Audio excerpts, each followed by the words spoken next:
All right, we're gonna make a candle in here. I had this kit that I got. It came with this little container, a hot pad to sit it on, a stir. I bought this when Joanne was in business. This was Evergreen Forest. I figured Christmas. This is fragrance oil. And then I recently bought soy flakes. This is soy wax, which I really like. For candles, it burns clean. It does really a good job. I think it was $20. Oh, wrong container. $20 for 5 pounds. And from what I've read, a 5 pound will make about 10 8-ounce candles. This will be about a 16-ounce. So what we're gonna do first, I have a pan back here of water. You put the water on, you bring it to like a simmer, and then you sit this in it to melt your wax. So you don't wanna melt your wax over a, straight on the heat. You'll burn it. And it will probably take a couple of these to fill this. But I need to get the water up to temp, and then you put this in right before. I'll put a little bit in each batch. But this is really where the magic happens. So I want to decide, do I want 1 wick or 2? I don't know. Do you think I think this is a big enough candle to support 2 wicks. And then you have, I kept my directions. This came from Shein or something. But what you really want to do is attach the wicks to the bottom of your vessel. So we're going to get one down in there and kind of poosh it. And these are just sticky foam dots. They just hold your wick in place until your wax sets up. Now, I do like to put my candles in the freezer. It really does make them burn better. Even with the ones I buy from like Bath and Body Works, I'll stick in the freezer just to get them doing the proper thing. Okay, so we have those there, and then you get these. I've seen in different varieties. Where is it at? Oh, I can't get it because I have my hand in the wrong container.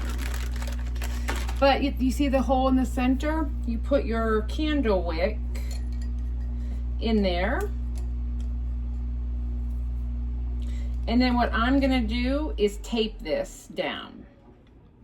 So this will keep my candles straight, because you want your wicks to be straight. So I'm gonna get some tape, right, and tape it down in there.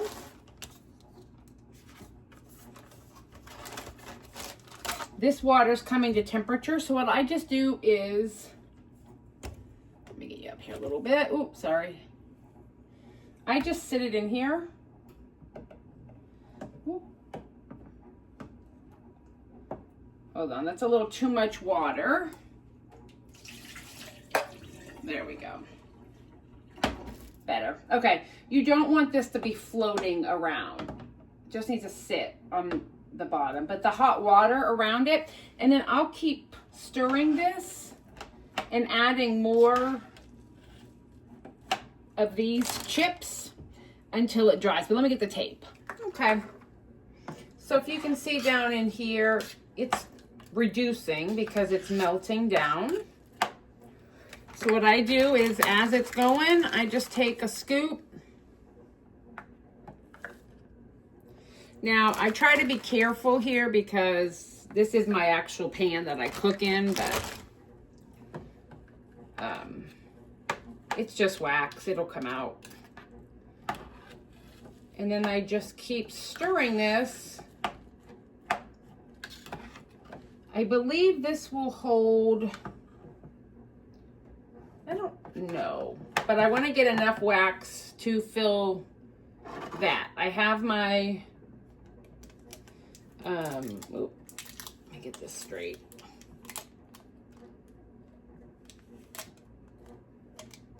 There we go.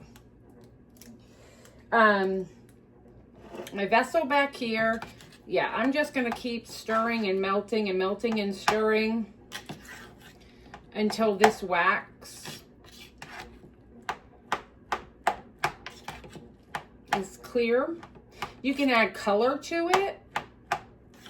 Now, the other thing you can do is buy like candles from the Dollar Tree and melt them down to make candles, but I don't do that. I've done it. I think this burns better. And for 5 pounds for $20, you can even get like a 2.5 pound bag, which would be this. And this would be enough to make several candles. You can Google like how much soy wax does it take to make an 8-ounce candle. The reason I like this is it melts nice and easy, and it also burns a little cleaner than paraffin or the other waxes. I don't know about using essential oils. I don't use essential oils because straight essential oils, because some of them aren't good to use with flame. They can catch on fire. So you just want to be very careful and do your research before you go and putting oils in with wax. You want to just make sure whatever oil that you're choosing is okay to use in candles. And again, Google, super easy, will give you that answer of what oils are safe with flame. I did a little quick research on it, and I did see that I believe peppermint is okay, but I'm not 100% sure on anything else. So you just want to make sure before you go adding your essential oils. I just bought this fragrance oil. I have it. It works. I like it. I'll use pine year round. I love the smell of pine. It just is very soothing to me. I like eucalyptus too. And I don't know about eucalyptus in a candle. If I don't think I'm going to have enough wax melted to make the whole candle, I'll just use less fragrance per batch. But I believe if I get enough wax in here melted all the way, that it'll be enough to fill the candle. So we're just going to keep doing this and keep melting it down. If you want to make bigger candles, you can buy a bigger vessel. You can buy anything to melt it in. You just want to only use that for your candle making. So if you go to Goodwill, go to a thrift store and get a pot of some sort, you can do that. This just came with a kit that I got, but you can use any type of like coffee pot, an old camp coffee pot. It's nice to have this pour spout, but yeah, I think so. So we're going to be doing this for a few minutes. Just keep adding more of these flakes. And I like that these are also shaved. So they're small and they melt faster than a full candle would melt. And they melt at a lower temperature, which is lovely, right? So I'll do this, and I'll bring you back when I'm ready to add the fragrance oil. All right. I'm going to move you back a minute. We are almost to the point where it's all melted. You don't want to walk away from this for a few reasons, but the main reason is if your water boils over, you're going to get a mess. But the other reason is whatever comes above the water level will solidify again if it's not warm enough.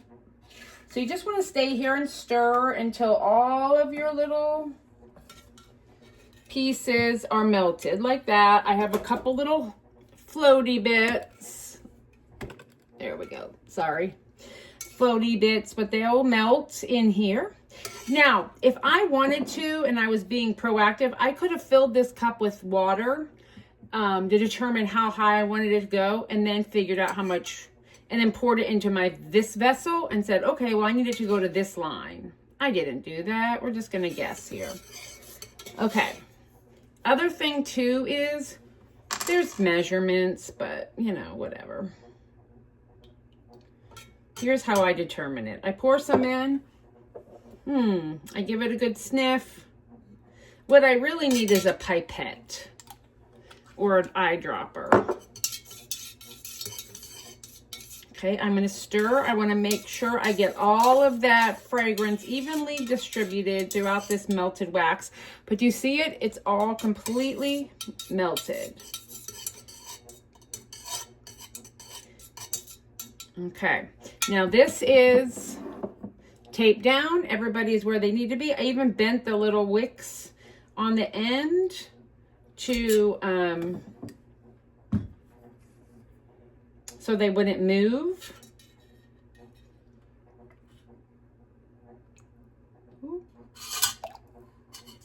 So I'm pouring wax in here, but I'm also spilling it, but that's okay.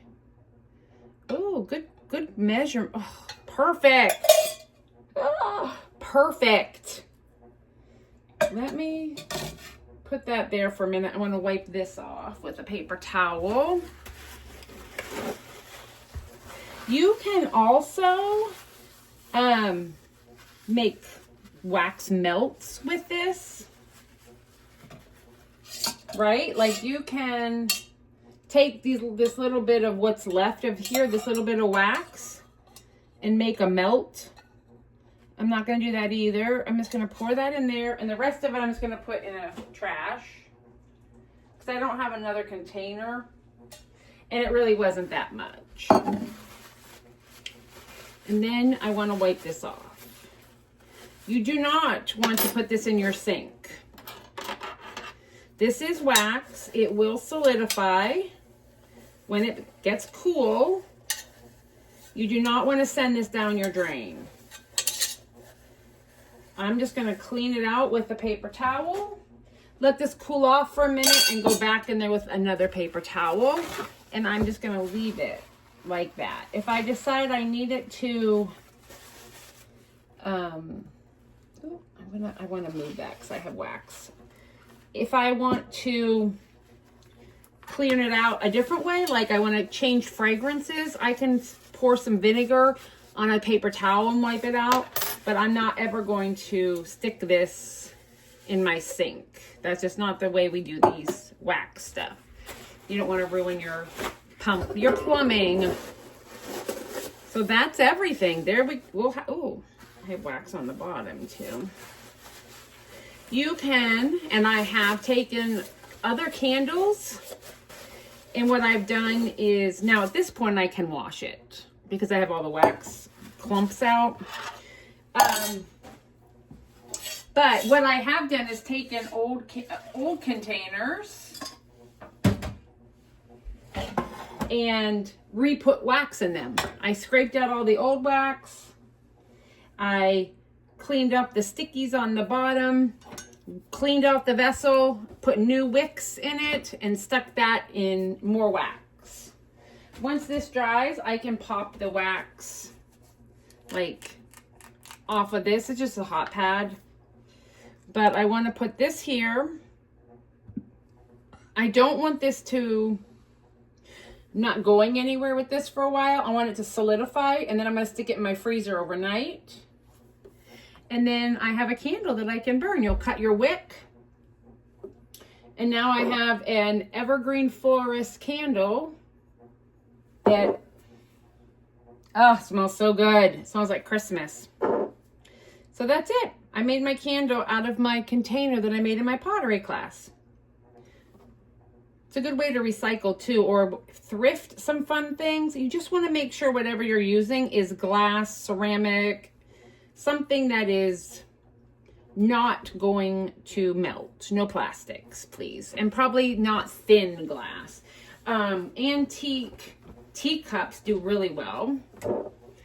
There's all different vessels you can use, but you just want to make sure they're pretty sturdy. This is ceramic, it's fine. And then when I burn this candle down, we'll do it again. All right, guys, that was candle making. We'll be back.